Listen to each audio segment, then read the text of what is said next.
Welcome to Uncommon Analysis. If you're new to the channel, welcome. Glad you decided to take a few minutes to stop by and spend some time with us.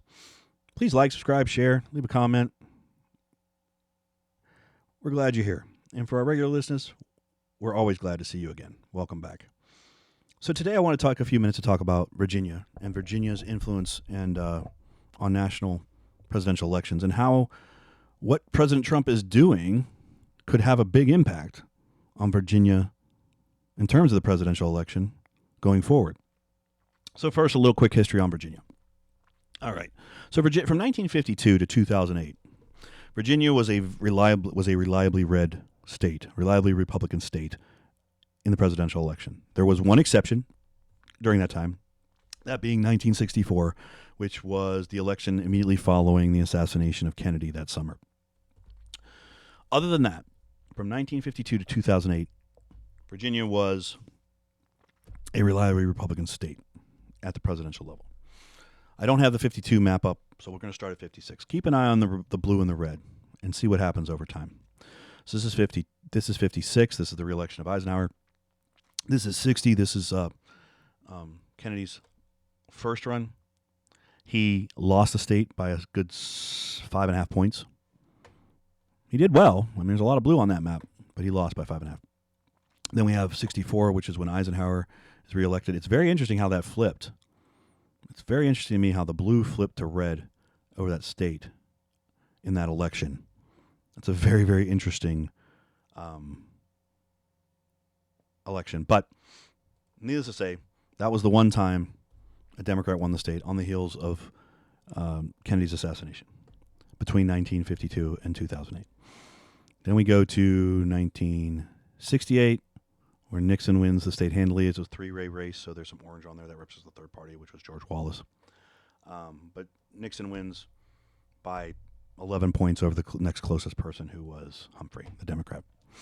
That puts us at 72, which is the Nixon re-election, where he just crushes the state. It's just about all red. I mean, there's this one little holdout county. Then you have the fallout of Watergate and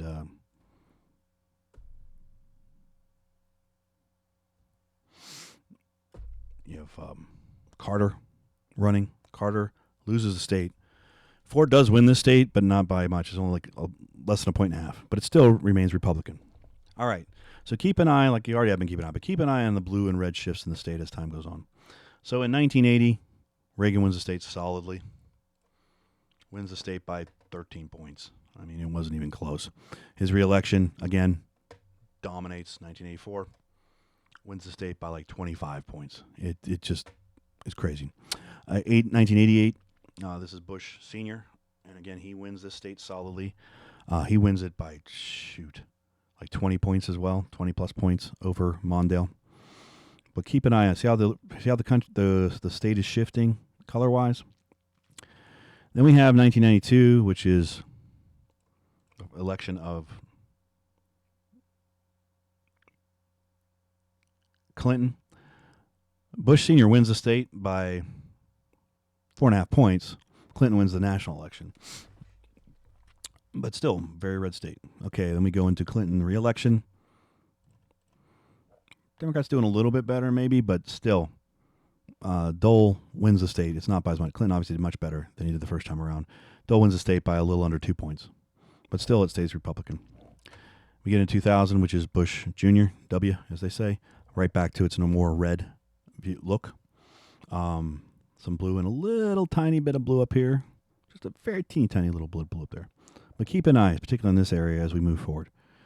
2004, re-election of W. You can see that blue's getting a little bigger. Bush wins it solidly, however. He wins the state by like 8 points.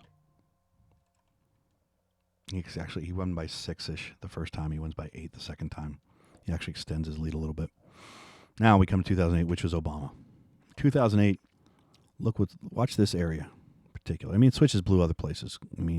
But watch that area over time. 2008, Obama wins the state the first time a Democrat wins the state other than the 64 election since 1948. And he wins it by about 6 points. Re-election, as you can see, the re-election, the state moves back. A lot of that state moves red. Like this area of the state is moving back to being red again. Obama wins the state by 4, a little under 4 points. Then we have the 2016 election where Trump wins nationally, but Hillary wins the state by 5. Now look at the distribution of blue. Look what's happened. This is now back to being solidly red. This has always been back and forth bluish area, but look at this. This continues to grow. This is why Hillary won the state, really, is this area. It's also why Obama won the state. The growth of that area is what has driven the Democrats winning Virginia. 2020, same deal. Biden wins the state. Sorry, we're doing the state where Biden wins the state. He wins the state by 10. And then we go to 2024, where Kamala wins the state by 5. Now, if you notice something, this is why the Democrats have started to win Virginia consistently. And what is this? Why did this portion go blue? This is where D.C. is right here. So this are now the suburbs of D.C. affecting Virginia. There's a lot of people who have moved in over the last not quite 20 years to suckle at the tit of a bloated federal government. So, what is Trump doing? Well, unless you're living under a rock, you know Trump has been doing a lot to cut the size of the federal government, to cut federal spending, to cut graft, to cut corruption, to cut waste, and rethinking even where parts of the federal government reside and call home. He has laid off, he offered early retirement to a good bit of the force, federal workforce. People took it. Some people took it. He has closed departments. He has closed things. He has cut contracts. He is cutting spending. He is looking for waste and graft and other things. As such, it's going to have a direct impact on this part of Virginia. How big of an impact, we don't know yet. But if Trump is very good, if Trump is successful in shrinking and reducing the fraud and graft and spending of the federal government, as well as the size of the federal workforce, right, there is a very good chance that Virginia is going to go back to being Republican. If he shrinks that area from this to this is like 2004. If he can shrink that area back to this state will be reliably red again. Now, is he going to be successful? I don't know. But it's certainly, if he is, has a very high likelihood of affecting Virginia, because if Northern Virginia, the influence of D.C. on Northern Virginia shrinks, Democrats to win Virginia are going to have to actually win Virginia. They're not going to have to be like, oh, we run up the score in these couple of counties up here and these couple of counties down here. We're going to actually have to go out and win Virginia. And as we've seen, they don't do a very good job connecting with voters outside of the urban centers. So if D.C. shrinks in influence, there is a very high possibility that Virginia is going to turn red. And what does that mean for presidential politics? Well, if Virginia turns red, that's another 13 points in the Republican aisle. Where are the Democrats going to make that up? 13 points would represent